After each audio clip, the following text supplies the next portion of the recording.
All right, welcome back to the Bits of Good Bootcamp. We're going to go ahead and we're going to talk about a pretty important topic now, which is how we're going to use Passport.js to set up authentication inside of our apps. So let's get started and talk what is Passport.js. Basically, it's a NPM library that provides us authentication middleware that we can use inside of Express. Just to go over what authentication is, it is basically verifying the identity of a user. So in our very basic way of thinking about it, a user provides a username and password, and we're going to validate that to decide whether or not that user is who they say they are. So when we're using Passport.js, one of the things that we're going to get is this rec.user object. And so this rec.user object is pretty important because it tells us who the current user is.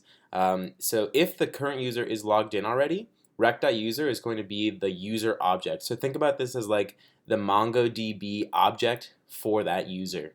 And if the user is not logged in already, then that object is going to be null. So this is how we can tell if a user is logged in. So when we think about authentication, there's basically 3 steps that we need to consider. Well, first, a user has to register. They have to create an account, right?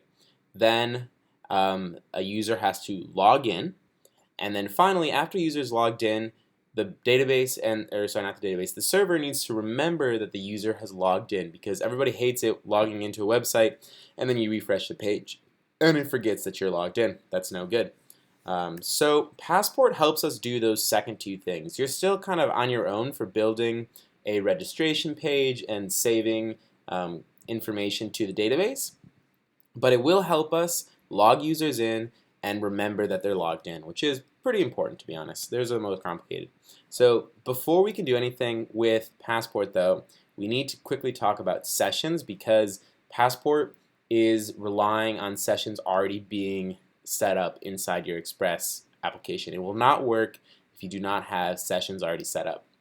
So in general, servers are transactionless, and what that means is that if I send a GET request to a server and there's no cookies or anything, just a regular GET request, that server does not really know much about who sent it, and it doesn't know if I have sent 100 GET requests before. Like, it just knows in the moment, okay, I'm getting a request from this IP address and they're requesting this, but it doesn't really have any history of the transactions that have occurred. So we can use cookies as one way to identify clients. So for example, if a cookie in my browser identifies me as, say, Andre, then every single time I send a request to the server will receive that cookie and say, okay, well, this request is coming from Andre, and maybe it knows who I am at that point. And that's one way that we can kind of do sessions. That's like the most basic way that sessions are implemented. So we have a couple different NPM libraries that we can use to set up sessions. The first one that we'll see probably in some of our exercise code is this Express Sessions. This works pretty well when we're doing some development stuff and we're just learning, but it's not suitable for production, so that's just something to kind of keep in the back of your mind, but it's totally good to use in the short term, especially while we're doing these projects in Bootcamp. Another good option would be Cookie Session. This is something that is okay to use in production, but the only thing to remember is that for this one, there's actually limits to how much you can store in the session. Another option is like Connect Mongo. This is just a way to store your sessions in Mongo, basically. It's a little bit more complicated to set up, but this is another good production-ready option. And then this is a pretty comprehensive list of all the types of session middleware that Express supports. So you can basically look through there, and there's session middleware for basically every single database you could possibly think of. But for most of our stuff, we're going to use either Express Session or Cookie Session. And then in production, maybe Connect Mongo or Cookie Session. So let's continue. So if we're going to add Passport, these are kind of like the 3 big steps that we have to do. First, we need to configure Passport. Like, we need to set Passport up. It needs to understand how we're trying to do authentication inside of our app. And then we need to tell Express to use Passport. This is a very crucial step. If you don't do this, all of your work will be for naught, and you might be sitting there wondering why nothing is working the way you expect. Finally, we need to provide an actual route that people can send their credentials to. So this is where your login form is pointed to. This is where your username and password are being sent.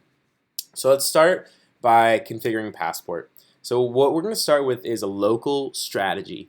And so what a local strategy means is basically you on your server are going to manually, using whatever process makes sense, check to see if the username and password that a client has sent you are correct. Like, you are providing the authentication logic. That's why it's local, because the application that's running, in this case your application, is providing all the logic for authentication. So if we look here, I have an example of what setting up the local strategy would look like. And you can see what we're doing is we're looking and we're using users.findOne. So think about this. This is a Mongoose model. And so we're querying our MongoDB database using Mongoose, and we're trying to find a user where the username matches the provided username. That's pretty simple, right? Like, you could think about doing this outside of authentication in general. Like, if you have a model, you're just finding one where a field matches, right? So once we complete this Mongoose, we have our callback here, right? The second function here is our callback. And so Mongoose will return to us either an error if there was one, or the found user if there was a found user. So this is what this line is doing, right? Pretty simple. This is something we've seen before. Now, if there's an error, we're going to tell Passport that an error occurred. And so the way we're going to do that is we're going to use this callback function done that we're getting from our local strategy here, and we're just going to provide it with the error. So this is the error straight from Mongoose. Okay, now let's say that there was no error. So that means that we found a user. So here we're first checking to make sure that this is truthy. We want to make sure that there is actually a user and that this is not null, because if, for example, there's no user with the username that we specified, like, that isn't going to be an error, but we're just not going to get a response, right? So first we want to make sure that this isn't null, that this is actually a user, and then we're going to check to see if the passport for the found user matches the passport that our client provided us. Again, this is pretty straightforward. This makes sense.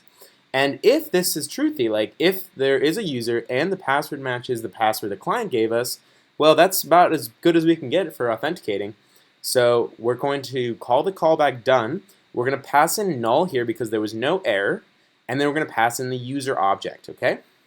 And so finally, the third case would be that if this was null, so if found user was null, then this else if will fail, and then we come down here, and then we're just going to call done with null. And here we're calling null because there was no error in this first one. You see the first element here is always the error if there was one, and then we're not going to provide a user because, well, there was no user. So that's it. This is kind of like the basic flow for the local strategy, but there's a couple more steps for setting up Passport. So another really important function that we have to call is the serialize user function. So this is something that we have to provide to Passport as part of the configuration. And what this does is it's going to take that rec.user object, and it needs to somehow serialize that in what's going to be stored in the session. And so this is what we're going to do here. So we're going to pass in a callback function to serialize user to Passport. So we're essentially giving Passport some logic. We're telling them how to do it. They're going to pass us the user and, again, a done callback. And then what we're going to do, because there's no error, we're going to put null in the first part because this is always the error here, the first item in done. And then in the second item, we're going to pass in whatever piece of data or however we want to serialize our user. So in this case, all I'm going to do is pass in the user's ID, because once I have the user's ID, I know that later I can kind of like saturate it, and I can inflate it into be the actual user object, which is going to be the next step, as you will see. But the important thing to remember here is that all we're doing is we're providing Passport with a callback function that is accepting a user and then a done callback, and then we are doing the logic. We're implementing the logic for how to serialize this user object into something smaller, okay? And so this is going to be run after any successful login attempt, and this is what's going to be stored inside the session. Okay, so the next thing is the deserialize user. And so what we're going to do here is kind of the reverse of serialize. So in serialize, we were given the user and we wanted to make it smaller. Here, we're given something smaller and we want to make it bigger. So it's the exact opposite of what we just did. So here we're going to get the user ID, but really this isn't just the user ID, this is whatever we stored in the session.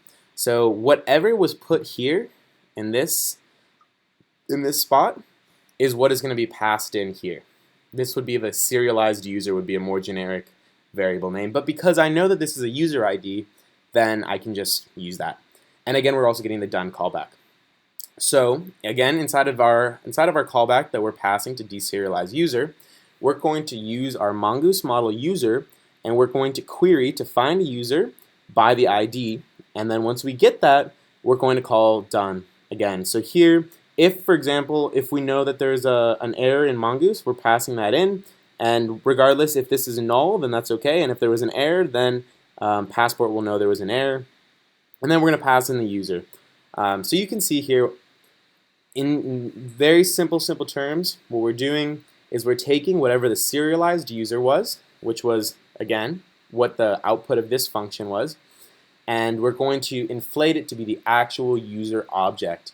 And then, when is this going to be run? So this is going to be run every single time a request is received by Express. So after you log in the first time, you're going to serialize the user and store this into the session. So now Express has stored in the session what the user ID is, and then every single time that a user sends another request, we want to be able to use rec.user to get that user, and so we're going to call deserialize user on every single request to saturate that rec.user object.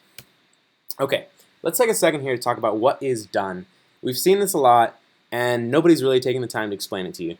So done is a callback that Passport gives us in all of these functions so that it knows what the result was, because all this code is asynchronous. If you remember here, we're using a database call here, so this is asynchronous. So Passport needs to have some sort of way to know when we're done, and that's what the done callback is all about. And so I broke this down for you. So the best case scenario, done receives a null value first, and then a truthy value. This indicates success. So whatever Passport was waiting for happened successfully. There was no error, and there's some value. The next option of an outcome could be that there was an error, in which case we're going to pass in the error to the first element. So this tells Passport something went wrong. Here's the error that went wrong. Deal with it. And then finally, really just the general catch-all. If there's anything that doesn't match this first one with a null and then a truthy value, so in this example, nothing, or any other permutation that is not this first set, then that will just indicate a failure to Passport. So again, this is kind of a pretty high level. You don't really need to know done much more than that. It's just how we signal to Passport that we're done with something. And just really briefly, remember we've used it here, and this is with an error and a user. We used it here with null and the user ID, so this was when we were serializing. We also used it here to indicate the authentication was successful or not successful. Okay, let's keep moving. So finally, remember we talked that all of this configuration work is useless unless we actually set up Passport to be middleware inside of Express. So these are the two lines of code that you need to do in order to set up Passport as middleware inside of Express. It's very important that the initialize goes before session, and it's supremely important. Oh, this was a typo. It should be app.use, not user. Ignore that, R. Sorry about that.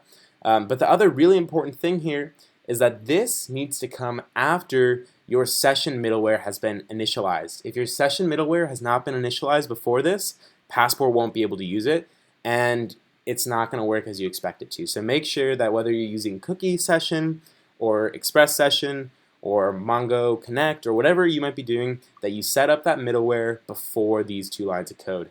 And then also remember that this is not supposed to be user, this is supposed to be use, but I just have a typo. Okay, the very last step, I promise the last step to be able to use Passport is to set up the login route. So this is where we are going to allow Passport to handle authentication when we submit a form to log in. So let's say that we have a page here with just a login page, and then we're going to have a form that has a username and a password, and then when people submit that form, it's going to send a post request to the login path. And then if you notice here, we're doing something special. Normally, we do is rec.res or rec.res and then a callback function, and we have our logic for the route. But instead here, we're not doing that. We're actually passing in a function from Passport. So passport.authenticate, and then this first parameter is the type of login strategy, the type of authentication strategy we're using. In this case, we're using a local strategy, so we're just passing in the string local.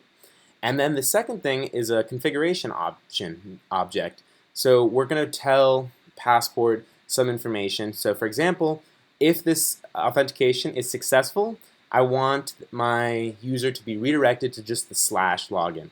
And then, so this is going to get redirected to /, and then the rec.user object will be properly inflated, and we'll be able to use that inside of that route.